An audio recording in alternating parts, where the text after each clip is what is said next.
Hi guys, టెట్కి సంబంధించి ఈరోజు మరికొన్ని ఇంపార్టెంట్ క్వశ్చన్స్ చూసుకుందాం. బిట్స్ని ప్రాక్టీస్ బిట్స్. వెంకట పార్వతీశ కవులు అని ఎవరిని పిలుస్తారు? 1 మరియు 2 అంటే బాలాంత్రపు వెంకట్రావు అండ్ ఓలేటి పార్వతీశం. పరివర్తన పాఠాన్ని రచించిన వారు వెంకట పార్వతీశ కవులు. ఆన్సర్. నెక్స్ట్, గోర్కి కథలు కల్పవల్లి ఎవరి రచనలు? వింజమూరి శివరామరావు.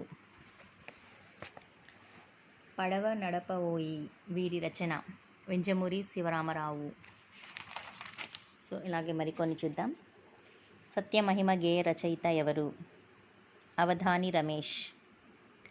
సత్యమహిమ గేయ కథను రమేష్ గారి ఏ రచన నుండి తీసుకున్నారు? గుజ్జనగూళ్ళు. చెన్ను అనే పదానికి అర్థం ఏంటి? అందం. సంక్రాంతి ఏ నెలలో వస్తుంది? జనవరి. ధనుస్సంక్రమణ అనగానేమి? ధనస్సు రాశిలో సూర్యుని ప్రవేశం. సంక్రాంతి పండుగకు సూర్యుడు ఏ ఆయనానికి మారుతాడు? ఉత్తరాయణం.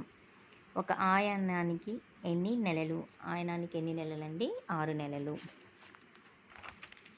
సో నెక్స్ట్, దేనికి ఉపయోగపడని ధనాన్ని వేమన దేనితో పోల్చాడు? అంటే ఆన్సర్ తేనె. బద్దెన తన పద్యంలో నిజమైన పుత్రోత్సాహం తండ్రికి ఎప్పుడు కలుగుతుందని చెప్పాడు? ఆన్సర్. ప్రజలు కొడుకు గొప్పలు కనుగొని పొగిడినప్పుడు. తనరు పదానికి అర్థమేంటి? వర్ధిల్లు. కుజన పదానికి అర్థం చెడ్డవారు. ఎంత చెలిమియున్నా తెలిసి మెలగమయ్య తెలుగు బిడ్డ. ఈ పద్యాన్ని రచించిన వారు నార్ల చిరంజీవి. వాస్తవము నార్లవారి మాట. ఇది ఏ కవి మకుటం? నార్ల వెంకటేశ్వరరావు.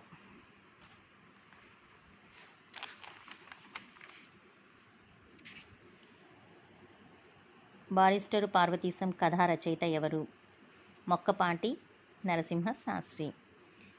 5వ ఫారము అనగా 10వ తరగతి. బారిస్టరు అనగా ఏ శాస్త్రాన్ని చదివినవారు? న్యాయశాస్త్రం. పూర్వం పిండితో తయారు చేసిన బొట్టును ఏమని పిలిచేవారు?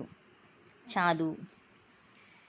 ఈ క్రింది వానిలో బిరుదు రామరాజు రచన తెలుగు జానపద రామాయణం. సో ఇవన్నీ చాలా ఇంపార్టెంట్ బిట్స్ అండి. I hope you like this. If you like, don't forget to subscribe my channel. Please subscribe my channel and like and share to your friends and family members. Thank you. ఇదే విధంగా చూస్తూ ఉండండి. Daily నేను మీకు తప్పకుండా ఏదో ఒక వీడియోని ఇంపార్టెంట్ బిట్స్ని పెడుతూ ఉంటాను. Thank you.